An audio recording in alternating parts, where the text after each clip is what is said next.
So I'm just going to do it as I see it. The next thing that came in my hand was Virgo. Virgo. I love you, Virgos. My daughter is a Virgo. Virgo, you have an amazing month. I think I discussed that with you when I did your reading at the beginning of the month. What an amazing month you Virgos have. Right now, it might feel a little weird. I mean, like I said, Mercury is in Pisces. Venus is in Pisces. Neptune is in Pisces. That's opposite Virgo. They're all sitting in your 7th house. But how has that 7th house emphasis affected you? You know, it's Venus and Mercury and Neptune. It's not necessarily a bad opposition. Now, I could tell you how my daughter, the Virgo, she's had amazing partnerships with business people over the course of the last month. She even got some kind of deal with Bill and the Melinda Gates Foundation or something of that nature. This is what I'm talking about. You can take the fantasy in your partnerships. If you had this dream of creating these magical partnerships, you might have been able to create magical partnerships in the month of April. And Venus is going to be in the 7th house until the 20th, and Mercury is going to be in the 7th house until the 17th. So I would take advantage of that. Until then, why not? Also, you're going to be dealing with the full moon in your 2nd house of money. It's like, oh no, I don't need no more money. I'm all cashed out. I got so much money. Girl, boy, y'all gonna have some money. Money.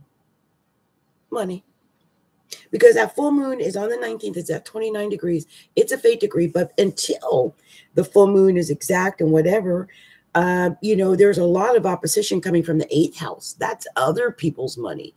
You may find that other people are paying you money. Money. Why I keep hearing that Cardi B song? Money. Yeah, you're going to have Venus in the 8th house after the 17th. You're going to have Mercury in the 8th house after the 17th. You've got Chiron in the 8th house healing your, that area. That's finances, that's money, sex, death, taxes. You're healing that money. And, it could be intense. You might even have had like an aha moment with a psychiatrist. I swear my daughter told me she had one.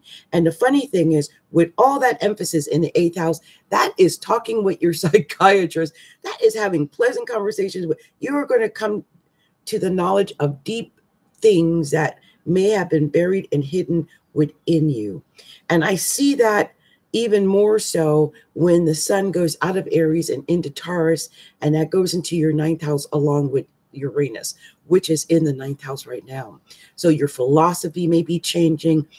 The way you look at the world may be changing. Your whole, take on life may be changing.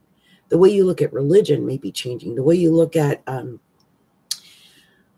politics, legalities, education, all of that could be changing. And let's not forget, Virgo, that Mars is sitting in your 10th house of career.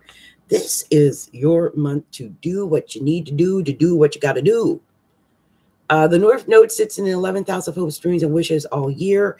But with that Mars in the 10th house, I'm telling you, go, go, go, go, and go. Now, here's the thing. Jupiter did go retrograde in Sagittarius down in the 4th house on the 10th.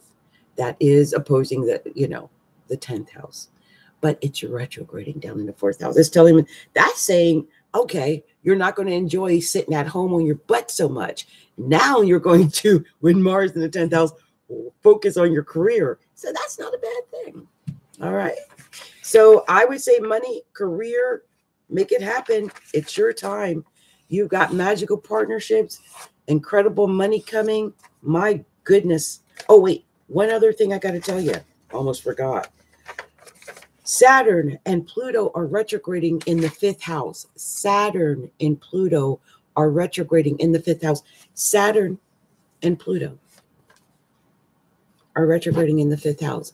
These are going to be affecting your 5th house of taking chances, money, but chances like your entrepreneurial, if you own a business, if you're an entrepreneur, if you take chances that deal with your money, be cautious. They're retrograding. You might have had a year where you might have been able to take chances. If that has been the case, then after the 24th and 29th, that might not be the case until like September or October. If you've had a year where you haven't been able to take chances or risks, well, then it may be that when they go retrograde, you can until September or October. Either way, that's going to be an area of focus, and it could also mean children. Please be aware of it. Just saying. All right, y'all. This has been Capricorntigress of Astrology, a look inside, and happy April to you guys. Much love, Virgo. I love my